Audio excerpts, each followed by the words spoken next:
ओम तव कथामृतम तप्त जीवनम कविभिरीरितम कल्मषापहम श्रवण मंगलम श्रीमदाततम भुवि गृह्णन्ति ये भूरिदा जनः শ্রীমকথিত শ্রী শ্রীরামকৃষ্ণ কথামৃত পাঠ। শ্রীরামকৃষ্ণ ভক্ত সঙ্গে দ্বিতীয় পরিচ্ছেদ। শ্রীরামকৃষ্ণ শ্যামপুকুরে প্রাণকৃষ্ণের বাটিতে। ঠাকুর শ্রীরামকৃষ্ণ কলিকাতায় আজ শুভাগমন করিয়াছেন। শ্রীযুক্ত প্রাণকৃষ্ণ মুখোপাধ্যায়ের শ্যামপুকুর বাটির দ্বিতলায় বৈঠকখানা ঘরে ভক্ত সঙ্গে বসিয়া আছেন। এইমাত্র ভক্ত সঙ্গে বসিয়া প্রসাদ পাইয়াছেন। আজ 2রা এপ্রিল রবিবার, 1882 খ্রিস্টাব্দ, 21শে চৈত্র, 1288 শুক্লা চতুর্দশী। এখন বেলা 1টা-2টা হইবে। কাপ্তেন ওই পাড়াতেই থাকেন। ঠাকুরের ইচ্ছা এ বাড়িতে বিশ্রামের পর কাপ্তেনের বাড়ি হইয়া তাহাকে দর্শন করিয়া কমলকুটির নামক বাড়িতে শ্রীযুক্ত কেশব সেনকে দর্শন করিতে যাইবেন। প্রাণকৃষ্ণের বৈঠকখানায় বসিয়া আছেন রাম, মনমোহন, কেদার, সুরেন্দ্র, গিরীন্দ্র, সুরেন্দ্রের ভ্রাতা, রাখাল, বলরাম, মাস্টার প্রভৃতি ভক্তেরা উপস্থিত। পাড়ার বাবুরা ও অন্যান্য নিমন্ত্রিত ব্যক্তিরাও আছেন। ঠাকুর কি বলেন শুনিবার জন্য সকলেই উৎসুক হইয়া আছেন।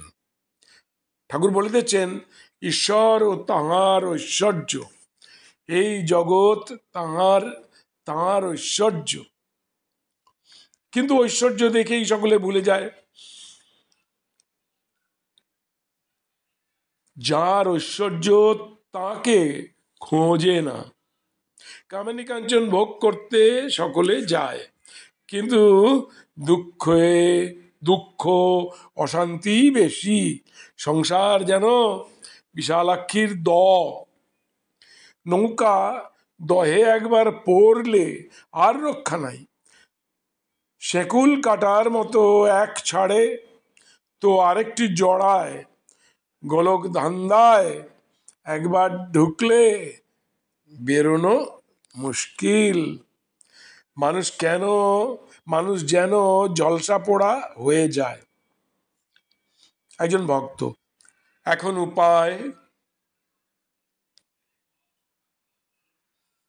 উপায় সাধুসঙ্গ আর প্রার্থনা। শ্রীরামকৃষ্ণ, উপায় সাধুসঙ্গ আর প্রার্থনা। বৈদ্যের কাছে না গেলে রোগ ভালো হয় না। সাধুসঙ্গ একদিন করলে হয় না, সর্বদাই দরকার। রোগ লেগেই আছে। আবার বৈদ্যের কাছে না থাকলে নারী জ্ঞান হয় না, সঙ্গে সঙ্গে ঘুরতে হয়। তবে কোনটি কফের নারী, কোনটি পিত্তের নারী বোঝা যায়।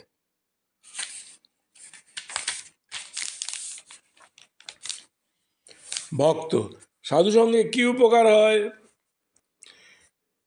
শ্রীরামকৃষ্ণ, ঈশ্বরে অনুরাগ হয়, তাঁর উপর ভালোবাসা হয়।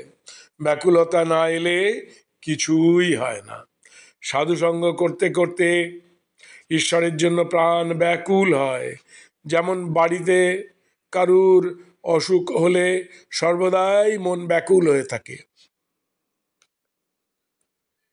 কিসে রোগী ভালো হয়? আবার কারুর যদি কর্ম যায়, সে ব্যক্তি যেমন আফিসে ঘুরে বেড়ায়,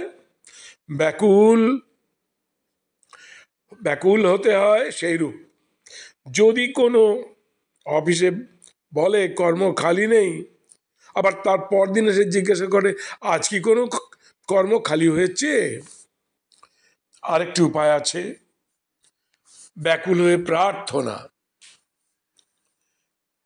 তিনি তিনি যে আপনার লোক, তাকে বলতে হয় তুমি কেমন, দেখা দাও, দেখা দিতেই হবে।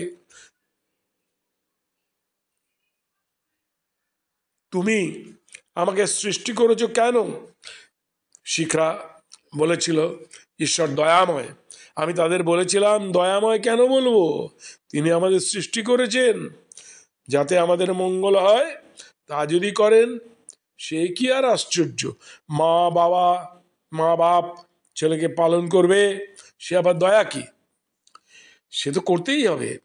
তাই তাকে জোর করে প্রার্থনা করতে হয়, তিনি যে আপনার মা, আপনার বাপ। ছেলে যদি খাওয়া ত্যাগ করে, বাপ মা 3 বৎসর আগেই হিস্সা ফেলে দেয়। আবার যখন ছেলে পয়সা চায় আর পুনঃ পুনঃ বলে মা তোর 2টি পায়ে পড়ি, আমাকে 2টি পয়সা দে, তখন মা বেজার হয়ে তার ব্যাকুলতা দেখে পয়সা ফেলে দেয়। সাধুসঙ্গ করলে আরেকটি উপকার হয়, সৎ অসৎ বিচার। সৎ নিত্য পদার্থ অর্থাৎ ঈশ্বর, অসৎ অর্থাৎ অনিত্য। অসৎ পথে মন গেলেই বিচার করতে হয়। হাতি পরের কলাগাছ খেতে সুর বাড়ালে সেই সময় মাহুত ডাঙস মারে। প্রতিবেশী মহাশয়, পাপ বুদ্ধি কেন হয়? শ্রীরামকৃষ্ণ তাঁর জগতে সকল রকম আছে। সাধু লোকও তিনিই করেছেন, দুষ্ট লোকও তিনিই করেছেন। সদ্বুদ্ধি তিনিই দেন, অসৎ বুদ্ধিও তিনিই দেন। আজ এই 2য় পরিচ্ছেদের এই পর্যন্ত পাঠ করলাম, বাকিটা আগামীকাল পাঠ করব। নমস্কার। ওং নিরঞ্জনং নিত্যমনন্ত রূপম ভক্তানুকম্পা ধৃত বিগ্রহং বৈ ঈশাবতারং পরমেশমিড্ডম তং রামকৃষ্ণং শিরসা নমামঃ।